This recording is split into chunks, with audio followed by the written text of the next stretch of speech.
ایک خاموش لمحہ، ایک پاکیزہ عورت اور ایک ایسا معجزہ جو پوری تاریخ انسانیت میں بے مثال ہے۔ یہ وہ واقعہ ہے جس نے صدیوں سے انسانوں کو حیران کیا ہے۔ ایک بچے کی پیدائش مگر بغیر باپ کے، ایک ایسا معجزہ جس کا ذکر خود قرآن مجید میں کیا گیا ہے۔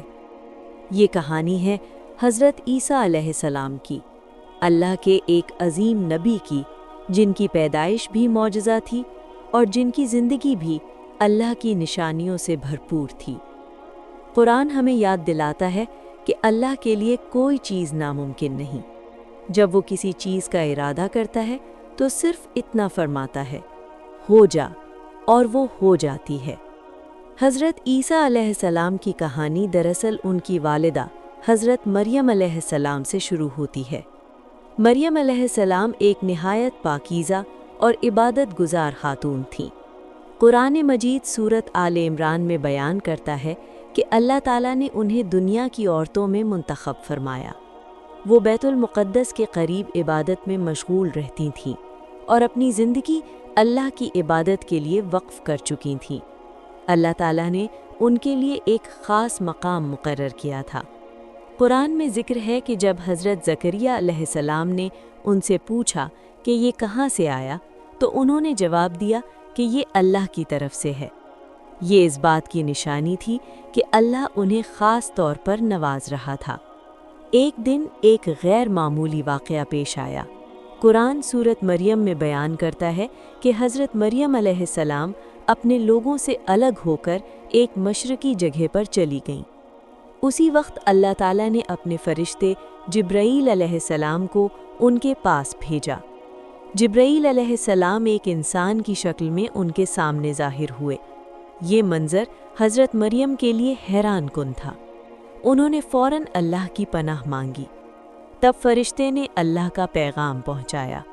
قرآن بیان کرتا ہے کہ انہیں بتایا گیا کہ اللہ انہیں ایک پاکیزہ بیٹے کی خوشخبری دے رہا ہے۔ حضرت مریم نے تعجب کے ساتھ پوچھا کہ ان کے ہاں بچہ کیسے ہو سکتا ہے جبکہ انہیں کسی مرد نے نہیں چھوا۔ اللہ کا جواب قرآن میں واضح ہے۔ اللہ کے لیے یہ آسان ہے۔ جس طرح اللہ نے حضرت آدم علیہ السلام کو بغیر ماں اور باپ کے پیدا کیا، اسی طرح وہ عیسیٰ علیہ السلام کو بغیر باپ کے پیدا کرنے پر قادر ہے۔ یہ ایک عظیم معجزہ تھا۔ وقت گزرتا گیا اور حضرت مریم علیہ السلام حاملہ ہو گئیں۔ قرآن سورۃ مریم بیان کرتا ہے کہ جب ولادت کا وقت قریب آیا تو وہ ایک کھجور کے درخت کے نیچے جا کر ٹھہر گئیں۔ یہ لمحہ ان کے لیے بہت مشکل تھا۔ وہ تنہا تھیں اور لوگوں کے رد عمل کے بارے میں فکر مند تھیں۔ اسی وقت اللہ تعالیٰ نے ان کی مدد فرمائی۔ قرآن میں ذکر ہے کہ انہیں تسلی دی گئی اور بتایا گیا کہ وہ کھجور کے درخت کو ہلائیں تو تازہ کھجوریں گریں گی، اور ان کے لیے پانی کا چشمہ بھی جاری کر دیا گیا۔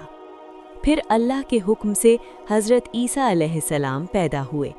یہ ایک ایسا واقعہ تھا جو انسانی عقل کے لیے ایک پاکیزہ عورت اور ایک ایسا معجزہ جو پوری تاریخ انسانیت میں بے مثال ہے۔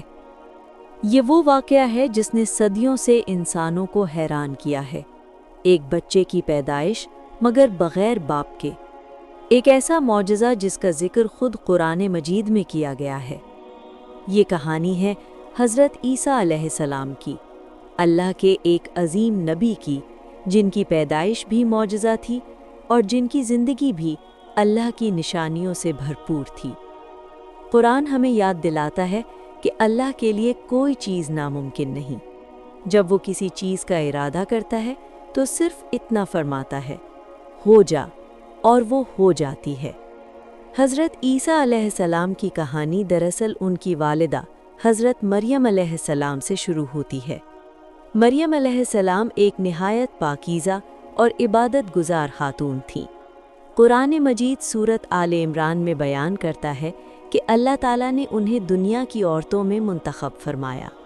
وہ بیت المقدس کے قریب عبادت میں مشغول رہتی تھیں اور اپنی زندگی اللہ کی عبادت کے لیے وقف کر چکی تھیں۔ اللہ تعالیٰ نے ان کے لیے ایک خاص مقام مقرر کیا تھا۔ قرآن میں ذکر ہے کہ جب حضرت زکریا علیہ السلام نے ان سے پوچھا کہ یہ کہاں سے آیا تو انہوں نے جواب دیا کہ یہ اللہ کی طرف سے ہے۔ یہ اس بات کی نشانی تھی کہ اللہ انہیں خاص طور پر نواز رہا تھا۔ ایک دن ایک غیر معمولی واقعہ پیش آیا۔ قرآن سورۃ مریم میں بیان کرتا ہے کہ حضرت مریم علیہ السلام اپنے لوگوں سے الگ ہو کر ایک مشرقی جگہ پر چلی گئیں۔ اسی وقت اللہ تعالیٰ نے اپنے فرشتے جبرائیل علیہ السلام کو ان کے پاس بھیجا۔ جبرائیل علیہ السلام ایک انسان کی شکل میں ان کے سامنے ظاہر ہوئے۔ یہ منظر حضرت مریم کے لیے حیران کن تھا۔ انہوں نے فوراً اللہ کی پناہ مانگی۔ تب فرشتے نے اللہ کا پیغام پہنچایا۔ قرآن بیان کرتا ہے کہ انہیں بتایا گیا کہ اللہ انہیں ایک پاکیزہ بیٹے کی خوشخبری دے رہا ہے۔ حضرت مریم نے تعجب کے ساتھ پوچھا کہ ان کے ہاں بچہ کیسے ہو سکتا ہے جبکہ انہیں کسی مرد نے نہیں چھوا۔ اللہ کا جواب قرآن میں واضح ہے۔ اللہ کے لیے یہ آسان ہے۔ جس طرح اللہ نے حضرت